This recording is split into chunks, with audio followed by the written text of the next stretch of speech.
Item ಯಾವುದೇ ಇರಲಿ try ಮಾಡಿ ಆಚಿ ಚಿಕನ್ ಮಸಾಲಾ. ನಟಿ ಶುಭಾ ಪೂಂಜಾ ದಾಂಪತ್ಯದಲ್ಲಿ ಬಿರುಕು ವದಂತಿ. ಕೊನೆಗೂ ಮೌನ ಮುರಿದಿದ್ದಾರೆ ನಟಿ ಶುಭಾ ಪೂಂಜಾ. ಟೈಮ್ ಬಂದಾಗ ನಾನೇ ನನ್ನ ವೈಯಕ್ತಿಕ ವಿಚಾರದ ಬಗ್ಗೆ ತಿಳಿಸುತ್ತೇನೆ. ಅಲ್ಲಿಯವರೆಗೆ ನನಗೂ ಸುಮಂತ್ಗೂ ಸ್ವಲ್ಪ ಟೈಮ್ ಕೊಡಿ. ಮಾಧ್ಯಮಗಳಿಗೆ ಮನವಿ ಮಾಡಿಕೊಂಡಿದ್ದಾರೆ ನಟಿ ಶುಭಾ ಪೂಂಜಾ. ವಿಚ್ಛೇದನ ಕೋರಿ ಕೋರ್ಟ್ ಮೆಟ್ಟಿಲೇರಿದ್ದ ಸ್ಯಾಂಡಲ್ವುಡ್ ನಟಿ ಡಿವೋರ್ಸ್ ವಿಚಾರವಾಗಿ ಇವತ್ತು ಕೋರ್ಟ್ಗೆ ಹಾಜರಾಗುವ ಸಾಧ್ಯತೆ ಇದೆ. ಪರಸ್ಪರ ಒಪ್ಪಿಗೆ ಮೇರೆಗೆ ಕೋರ್ಟ್ಗೆ ಅರ್ಜಿ ಸಲ್ಲಿಸಿದ್ರು ಈ ದಂಪತಿ.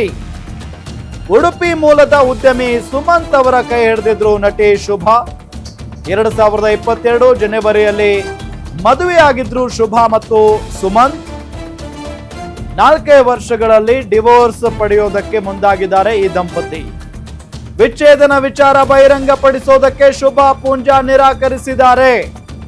ನಮಗೆ ಸ್ವಲ್ಪ ಟೈಮ್ ಕೊಡಿ, ಅದಾದ ನಂತರ ನಮ್ಮ ವೈಯಕ್ತಿಕ ವಿಚಾರವನ್ನ ತಿಳಿಸ್ತೇನೆ ಮುಂದಿನ ದಿನಗಳಲ್ಲಿ ಅನ್ನೋ ನಿಟ್ಟಿನಲ್ಲಿ ಹೇಳಿಕೆಯನ್ನ ಕೊಟ್ಟಿದ್ದಾರೆ ಶುಭಾ ಪೂಂಜಾ ಅವರು. ಬಹಳ ಇಷ್ಟಪಟ್ಟು ಮದುವೆ ಆದಂಥವ್ರು ಇವರು. ಯಾವುದೇ ಇಂಟರ್ವ್ಯೂಗಳನ್ನ ನೋಡಿ ಇವರಿಬ್ಬರದ್ದು ಬಹಳ ತುಂಬಾ ಲವಲವಿಕೆಯಿಂದ ಇರ್ತಾ ಇದ್ರು, ತುಂಬಾ ಪ್ರೀತಿಯಿಂದ ಇರ್ತಾ ಇದ್ರು. ಬಟ್ ಇಷ್ಟು ಕಡಿಮೆ ಸಮಯದಲ್ಲಿ ಅದು ಏನಾಯ್ತೋ ಏನೋ ಗೊತ್ತಿಲ್ಲ. ಈಗ ಇಬ್ರು ದೂರ ಆಗೋದಕ್ಕೆ